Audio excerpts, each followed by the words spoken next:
Hello everyone. This is probably the hardest thing I've ever had to write. I don't even know where to begin, but I feel like I need to get this out of my system.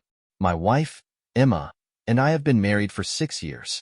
We have a 4-year-old son, Liam, who's the light of my life. For the past year, we've been talking about having a second child. We agreed that it was time to expand our family, and I was genuinely excited. Emma and I met in college. She was that perfect blend of ambitious and fun-loving that instantly drew me in. I won't pretend our marriage was flawless, but I thought we had a good thing going. Sure, we argued now and then, but nothing ever felt like a deal-breaker. Or so I thought. When we decided to try for baby number 2, our doctor suggested a full checkup to make sure we were both in good health. Standard stuff, right? We'd done it before with Liam, so it didn't seem like a big deal. Fast forward to last week. We both got tested for the usual things: fertility, general health, and STDs. I wasn't worried. Why would I be? I've never cheated on Emma, not even once. But when the results came back, everything fell apart. Emma and I were both called into the doctor's office to discuss our results. I figured it was something minor, like low sperm count or maybe a vitamin deficiency. Instead, the doctor calmly informed us that Emma and I both tested positive for an STD. Chlamydia? I swear, I thought I was hearing things. I sat there in stunned silence, waiting for Emma to say something, anything. But all she did was blink a few times and say, "That's not possible." Her voice was calm, but her face went pale. I spoke up first. "There's gotta be a mistake. I've only ever been with her." I was already sweating, my heart pounding like a drum. The doctor looked uncomfortable, like he wanted to be anywhere else but there. "It's important to note that chlamydia can be asymptomatic for years," he said, "so it's possible one of you contracted it before your relationship." But I knew that wasn't the case. Before Emma, I'd only had one partner, and we'd both been tested when we started dating. Everything had come back clean. So, either this was some kind of medical miracle, or someone wasn't being honest. When we got home, I couldn't keep quiet. I asked Emma point blank, "Is there something you need to tell me?" She looked offended. "No," outraged. "Are you seriously accusing me of cheating?" she snapped. "Maybe you should look in the mirror, Brandon." I couldn't believe what I was hearing. Me? Cheat?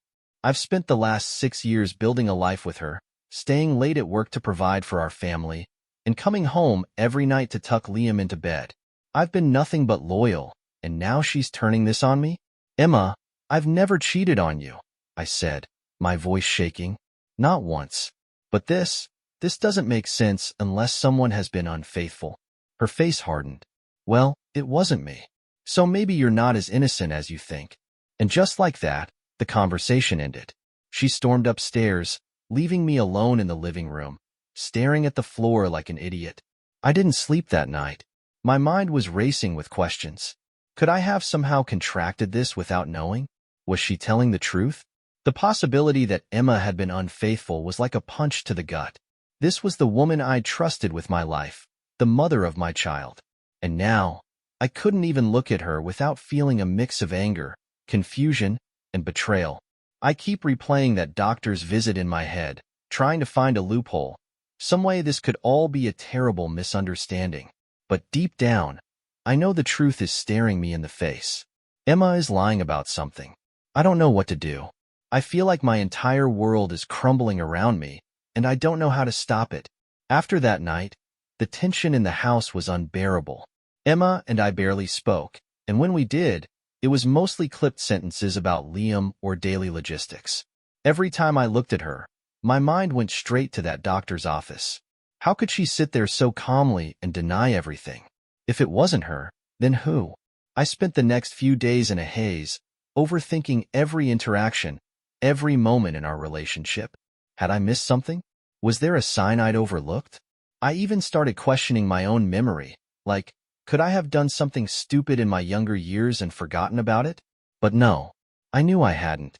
Meanwhile, Emma was acting strange. She was on her phone a lot more than usual, and every time I walked into her room, she'd quickly lock the screen or turn it face down. She wasn't her usual self, either. Normally, Emma is the type to get defensive in an argument, but then she moves on quickly, pretending everything's fine. This time was different. She wasn't even pretending to be okay. She was cold, distant, and always too tired to talk about anything serious. A few nights later, I decided to break the silence. Liam was asleep, and Emma was sitting on the couch scrolling through her phone. I sat down across from her and said, "We need to talk." She didn't look up. "I'm not in the mood, Brandon." "Well, too bad." I shot back, my voice sharper than I intended. "We're not just going to sweep this under the rug. We tested positive for an STD, Emma. That doesn't just happen out of nowhere." She rolled her eyes, like I was accusing her of forgetting to do the laundry. "I told you already, I didn't cheat. Maybe you should check your own history." That was it. I lost it. "Are you serious right now? I haven't so much as looked at another woman in 6 years, Emma. I've done nothing but trust you and love you. And now you're acting like this is somehow my fault." Finally, she put her phone down and looked at me. But instead of remorse, her face was full of anger. "You're being ridiculous," she said. "I've been faithful to you, Brandon. If you can't believe me, then maybe we have bigger problems than some stupid test." "Some stupid test?" I repeated, incredulous. "This isn't just about the test, Emma. This is about trust. And right now, I don't know if I can trust you." Her eyes narrowed. "You're unbelievable. Do you even hear yourself? You're tearing this family apart because you're too insecure to believe your own wife." And just like that, she got up and walked out of the room. I heard the bedroom door slam a few seconds later. I spent the rest of the night spiraling. Emma's reaction wasn't adding up. If she was innocent, wouldn't she be doing everything she could to prove it? Wouldn't she want to reassure me instead of deflecting and turning the blame on me? The next day, I decided I needed answers. I wasn't proud of what I was about to do, but I felt like I didn't have a choice. While Emma was out running errands, I grabbed her laptop and started digging. It didn't take long to find something suspicious. Her email was full of receipts for hotel bookings, some dating back months. At first, I thought they were work-related. Emma travels occasionally for her job, so it wasn't unusual for her to book hotels.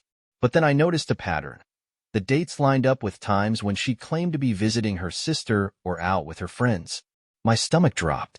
I kept scrolling, hoping to find an innocent explanation, but it only got worse. One email was a confirmation for a hotel room booked under her name, but there were 2 guests listed. My head was spinning. I felt sick. By the time Emma got home, I was a mess. I didn't even wait for her to put her bags down before confronting her. "Who were you with at the Hilton back in September?" I asked, holding up her laptop. She froze. For a split second, I saw panic flash across her face, but she quickly recovered. "What are you talking about?" "Don't play dumb, Emma. I saw the email. You booked a room for 2 people. So who was it?" She scoffed, trying to brush me off. "That was for a work event, Brandon. We share rooms sometimes to cut costs. It's not a big deal." "Bullshit." I snapped. "You said you were visiting your sister that weekend. Are you seriously going to stand here and lie to my face?" Her demeanor shifted. She crossed her arms and glared at me, her voice dripping with sarcasm. "Wow, you really went digging, huh? Is this what we've come to? Snooping through my emails? God, you're pathetic." I couldn't believe what I was hearing. She wasn't even trying to deny it anymore. She was just deflecting and attacking me, like somehow this was all my fault. "Pathetic?" I repeated, my voice shaking. "I trusted you, Emma. I've given you everything. And this is how you repay me? By sneaking around behind my back and then lying about it?" She didn't respond.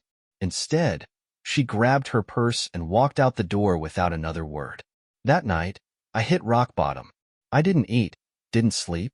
I just sat in the dark, staring at the wall, replaying everything over and over in my head. My wife, the woman I thought I'd spend the rest of my life with, was lying to me. And no matter how much I wanted to believe her, the evidence was undeniable. I don't know what's worse, the betrayal itself or the way she's handling it. The woman I thought I knew is gone, replaced by someone I barely recognize. I feel like I'm living in a nightmare, and I don't know how to wake up. After Emma stormed out that night, I didn't know what to do. I was left sitting on the couch, staring at the front door, wondering if she'd even come back. My mind kept racing through every moment in our relationship, every anniversary, Every late night she'd worked overtime, every girl's night out she'd taken. How much of it had been real? The next morning, Emma came home around 9 a.m. I didn't ask where she'd been. I wasn't sure I wanted to know. She didn't offer an explanation, either. Instead, she went straight to the kitchen, poured herself a coffee, and acted like nothing had happened. I couldn't take it anymore. Are we really going to pretend this isn't happening? I asked, my voice louder than I intended. She sighed dramatically, like I was the one causing all the problems. Brandon, I'm exhausted. Can we not do this right now? No, we have to do this, I snapped. You've been lying to me, Emma. I found the hotel receipts, and I know you weren't with your sister that weekend. So, either you start telling me the truth, or what? She cut me off, her tone icy. You'll leave? Break up our family? Go ahead, Brandon. If that's what you want, then do it. Her words hit me like a slap in the face. I'd been so focused on getting answers that I hadn't stopped to think about what I'd do if she didn't give them to me. And here she was, throwing the possibility of divorce out there like it was nothing.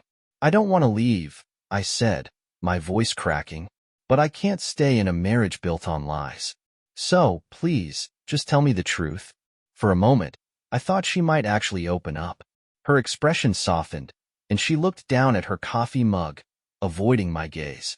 But then she shook her head and said, There's nothing to tell, Brandon. I already told you. I didn't cheat. Her words sounded rehearsed, like she'd been practicing them in the mirror. And just like that, whatever hope I'd had of salvaging the conversation vanished.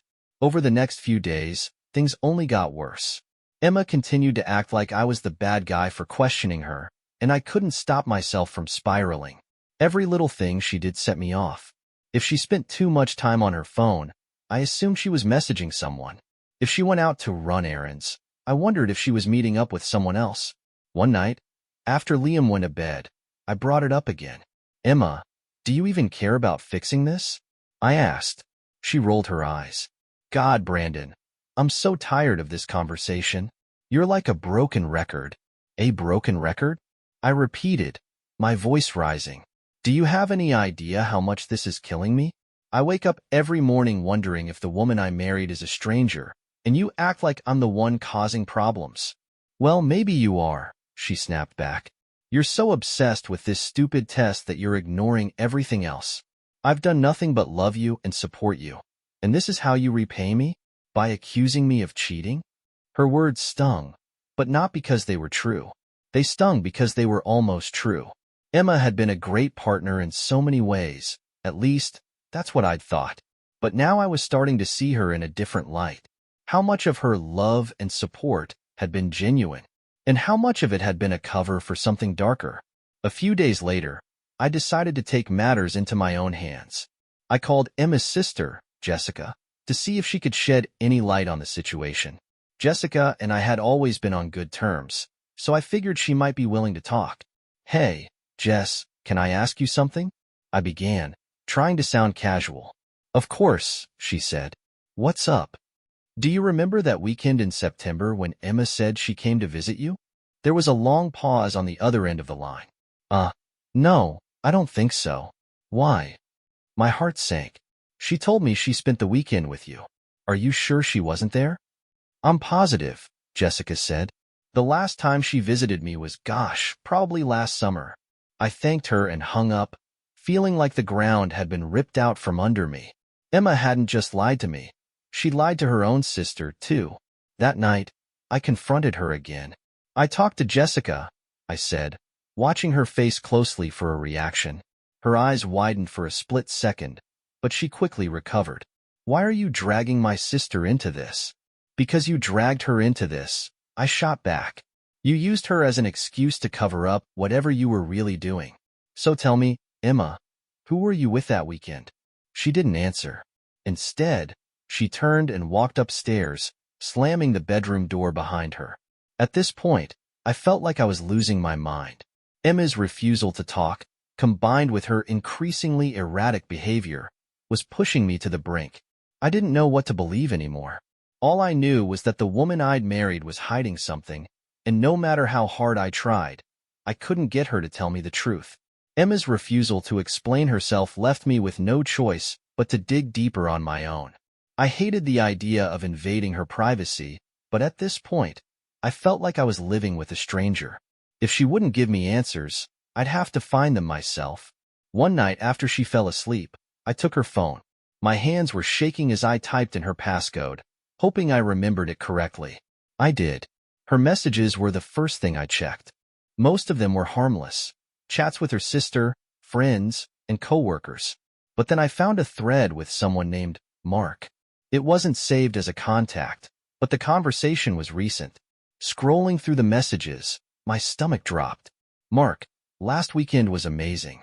Can't stop thinking about you. Emma, me too. Wish we could do it again soon. Mark, sooner than you think. I felt like I was going to throw up. I kept scrolling, hoping I was misunderstanding, but it only got worse. There were messages going back months, flirty texts, plans to meet up, and even a few explicit photos that I couldn't bring myself to look at. I put the phone down and sat there in the dark, my head spinning. This wasn't just a one-time thing. Emma had been carrying on an affair for months, maybe longer. And judging by the tone of their messages, this wasn't the only guy she'd been involved with. The next morning, I didn't wait for Liam to leave for school. As soon as Emma came downstairs, I confronted her. Who the hell is Mark? I demanded, holding up her phone. She froze, her eyes darting between me and the phone. Brandon, what are you doing going through my phone? Don't change the subject, I snapped. Who is he, Emma? And how long has this been going on? Her face twisted into a mix of anger and guilt. I can't believe you'd invade my privacy like that, she said, ignoring my question. Don't you dare turn this around on me, I said, my voice shaking. You've been lying to me, Emma. I've seen the messages. I know about Mark, and I know this isn't just some innocent flirtation. So tell me the truth, or I swear to God. Fine, she yelled, cutting me off. You want the truth? Yes, I've been seeing him. Are you happy now? Her admission hit me like a freight train. Even though I'd suspected it for days, hearing her say it out loud made it real in a way I wasn't prepared for. How long? I asked, barely able to get the words out. She hesitated. A few months, she finally said, looking away. A few months? I repeated, my voice rising. Do you have any idea what you've done to this family, Emma? To Liam? To me? Oh, don't act so innocent, she snapped. You're not perfect either, Brandon. You've been so obsessed with work and providing for us that you barely even noticed me anymore. I couldn't believe what I was hearing. So this is my fault now? You're blaming me for your affair? I'm not blaming you, she said, her voice dripping with sarcasm. I'm just saying it wouldn't have happened if you'd paid more attention to me. Her words felt like a slap in the face. I'd sacrificed so much for our family. Long hours at work, missed social events, sleepless nights, and now she was using that as an excuse for her betrayal? After Emma left for work, I called in sick and spent the day trying to piece myself back together. I kept replaying our conversation in my head, wondering if I could have done something differently. But no matter how hard I tried, I couldn't shake the feeling that our marriage had been a lie for months, maybe years. Later that afternoon, I decided to keep digging. If Emma had lied about Mark, who's to say there weren't others? I opened her laptop again and started combing through her social media accounts, her emails, anything I could find. It didn't take long to uncover more evidence. There were messages with other men, some flirty, others explicitly sexual. One thread, in particular, stood out. It was with a guy named Ryan, and it dated back to last year. Ryan, that bachelorette party was wild. Can't believe we got away with it. Emma. Haha, right? Best night ever. Ryan. Any chance we could relive it sometime? Emma. Maybe, if you're lucky. The bachelorette party. I remembered her talking about it last year, how her friend Stacy had invited all the bridesmaids to Vegas for a weekend. Emma had come back glowing, raving about how much fun she'd had. I'd thought nothing of it at the time, but now I knew the truth. When Emma came home that evening, I confronted her again. What really happened at Stacy's bachelorette party? I asked, my voice deadly calm. Her face paled. What are you talking about? Don't play dumb, Emma, I said, holding up her laptop. I've seen the messages with Ryan. I know what you did. She opened her mouth to speak, but quickly closed it again. For the first time, she looked genuinely scared. She began, her voice barely above a whisper. I don't know what to say. Try starting with the truth, I said, my patience wearing thin. She sighed and sat down, avoiding my gaze. It was a mistake, she said. We were all drunk, and someone invited these guys over, and things got out of hand. How out of hand? I demanded. She hesitated, then said, I slept with one of them. Just once. It didn't mean anything. Her words hit me like a punch to the gut. Just one. I asked, or were there more? She didn't answer, and that silence told me everything I needed to know. After Emma's partial confession about the bachelorette party, I couldn't shake the feeling that there was more she wasn't telling me. The pieces of the puzzle were starting to come together, but the picture was still incomplete. I needed to know the full extent of her betrayal, not just for my own sanity, but to decide the future of our marriage. That evening, I sat Emma down at the kitchen table. We need to talk, I said, trying to keep my voice steady. She looked exhausted, dark circles under her eyes betraying her lack of sleep. Brandon, I've already told you everything. What more do you want from me? I don't believe you, I replied bluntly. I think there's more you're not telling me, and I need to hear it all. Now. She sighed, rubbing her temples. Fine. What do you want to know? How many times have you cheated on me, Emma? And with how many people? She hesitated, and for a moment, I thought she might shut down again. But then she took a deep breath and said, including the bachelorette party, 4 times. With 3 different people. Her words hit me like a sledgehammer. I had suspected multiple affairs, but hearing her admit it was a different kind of pain. Who were they? I asked, my voice barely above a whisper. Does it matter? She snapped, then immediately softened. I'm sorry. That was uncalled for. The first was at the bachelorette party, like I told you. The second was a coworker, Mark. It happened twice, and then I ended it. The third was Ryan, from the messages you saw. It was just once, and I regretted it immediately. I leaned back in my chair, trying to process the information. Why, Emma? Why did you do it? She looked down at her hands, tears welling up in her eyes. I don't know, she whispered. I was stupid and selfish, and I didn't think about the consequences. I never wanted to hurt you, Brandon. I swear. I wanted to believe her, but the trust between us had been shattered. You need to leave, I said finally.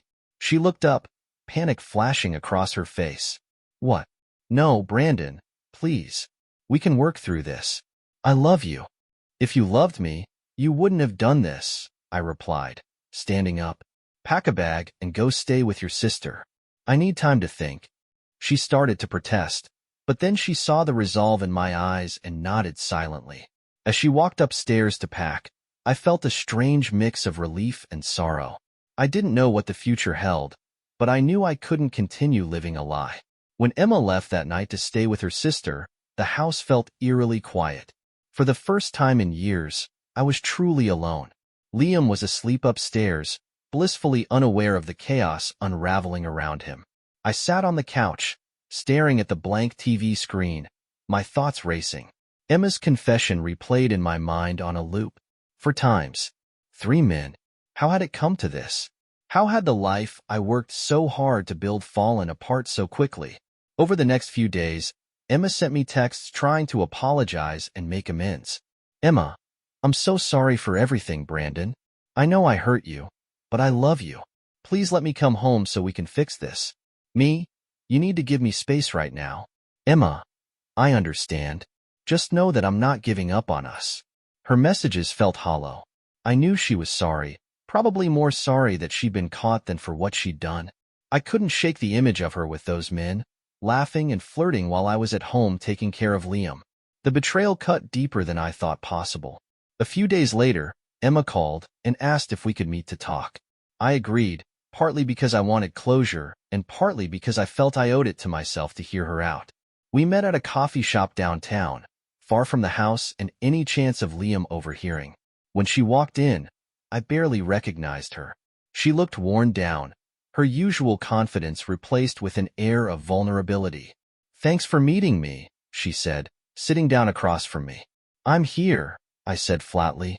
She fiddled with the coffee cup in front of her, avoiding my gaze. I know I've hurt you, Brandon, more than I can ever make up for. But I need you to know that I never stopped loving you.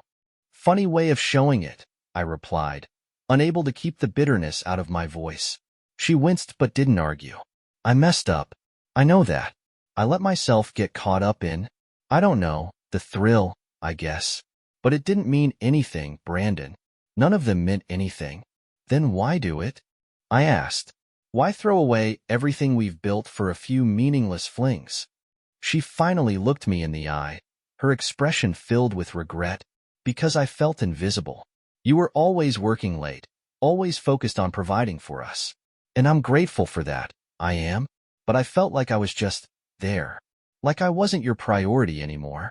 Her words stung, but I wasn't sure if they were entirely fair. Do you have any idea how hard I worked to give us a good life?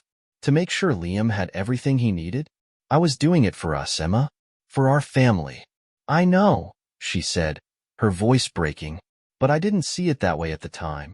I was selfish and stupid, and I made the worst mistakes of my life. If I could take it all back, I would. For a moment, I saw the woman I fell in love with, the one who used to light up a room with her smile, who made me feel like the luckiest guy in the world. But then I remembered the hotel receipts, the messages, and the lies. I don't know if I can forgive you, I said quietly, her eyes filled with tears. I'll do whatever it takes, Brandon. Therapy, counseling, whatever you need. I don't want to lose you. Please, just give me a chance to prove I can change. When I got home that night, I sat alone in the living room, staring at the framed photos on the wall. Pictures of our wedding, of Liam's first birthday, of family vacations. Each one felt like a cruel reminder of what I thought we had and what I'd lost. I wanted to believe Emma could change. I wanted to believe we could rebuild what she'd broken. But the trust was gone, and without trust, what kind of marriage would we have?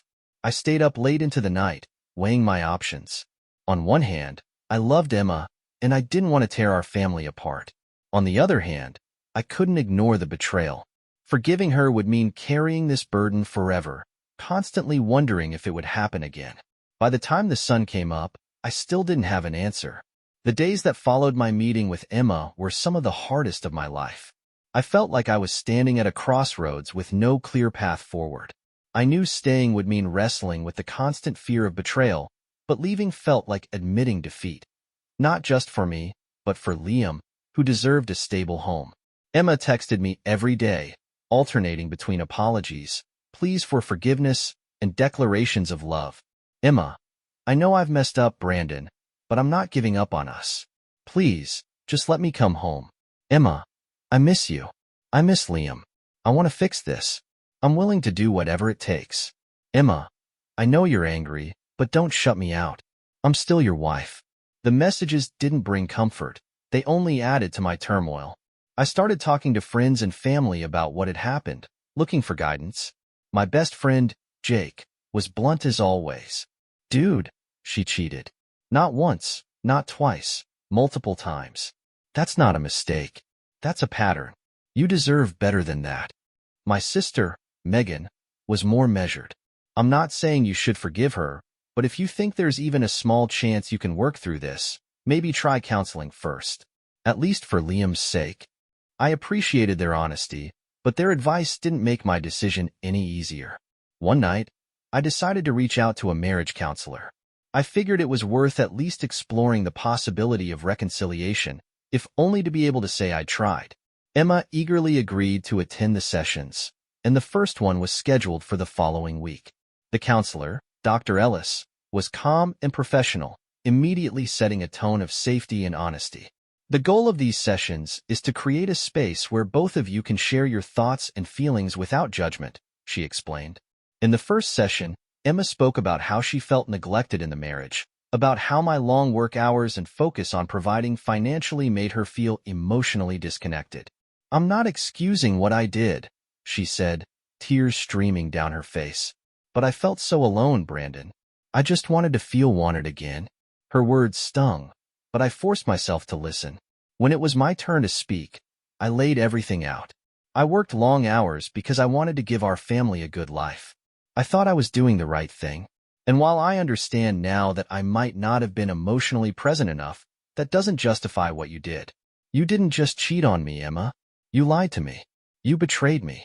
And now, I don't even know who you are anymore. Dr. Ellis nodded, stepping in to mediate. Trust is the foundation of any relationship, and rebuilding it takes time. Brandon, do you feel like you're ready to start that process? I hesitated. I don't know. Part of me wants to try, but another part of me can't get past the lies. How can I ever believe her again? Emma sobbed quietly, her hands trembling in her lap. Over the next few sessions, we made some progress. Emma opened up about the bachelorette party and admitted that the group had invited males to their hotel. One thing led to another, and she ended up sleeping with one of them, and later Ryan, one of the dancers who had stayed in touch. I was drunk and stupid, she said, her voice barely audible, and I let it spiral out of control. I hate myself for what I've done. Her confession didn't bring me the closure I'd hoped for. If anything, it made me angrier. The more details I learned, the harder it became to see a future where I could move past her actions. At home, Liam started picking up on the tension, even though I tried to shield him from it. One night, as I tucked him into bed, he asked, "Why isn't Mommy home?" My heart broke. "Mommy's staying with Aunt Jessica for a little while," I said, trying to keep my voice steady. "But she loves you very much, and so do I." "Are you mad at Mommy?" he asked, his big, innocent eyes staring up at me. "I'm not mad at Mommy," I lied. "Sometimes grown-ups just need time to figure things out." As I sat in the darkened room, watching Liam drift off to sleep, I realized I couldn't keep living like this. The limbo was killing me, and it wasn't fair to anyone, especially Liam. By the end of the month, I knew what I had to do. I called Emma and asked her to meet me at the house. When she arrived, she looked hopeful, like she thought I was finally going to let her come home. "Emma," I began, "I've thought long and hard about this, and while I still care about you, I can't stay in this marriage. The trust is gone, and without it, we have nothing. I'm filing for divorce." Her face crumpled, and she started crying. "Brandon, please, don't do this. I know I've hurt you, but I can change. I can be better. Just give me one more chance."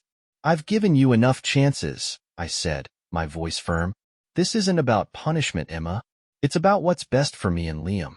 I need to move on, and so do you." She begged and pleaded, but I stood my ground. For the first time in weeks, I felt a sense of clarity. That night, I slept better than I had in months. The decision wasn't easy, but it was necessary. I didn't know what the future held, but I was ready to start rebuilding my life, this time, on a foundation of honesty and self-respect. The divorce process wasn't easy, but it was the right choice. Emma and I agreed to joint custody of Liam, and we both committed to keeping his well-being our top priority. The hardest part was explaining everything to him in a way that wouldn't make him feel caught in the middle. One evening, after the papers were signed and Emma had moved into her own apartment, I sat Liam down. "Mommy and Daddy aren't going to live together anymore," I told him gently, "but that doesn't change how much we love you." He looked at me with confusion in his eyes. "Is it because you're mad at each other?" "No, buddy," I said, pulling him into a hug. "Sometimes grown-ups make mistakes, and it's better for them to live in different houses. But you'll always have both of us." The months that followed were a whirlwind of emotions. Some days I felt lighter, like a weight had been lifted off my chest. Other days, I was consumed with anger and sadness.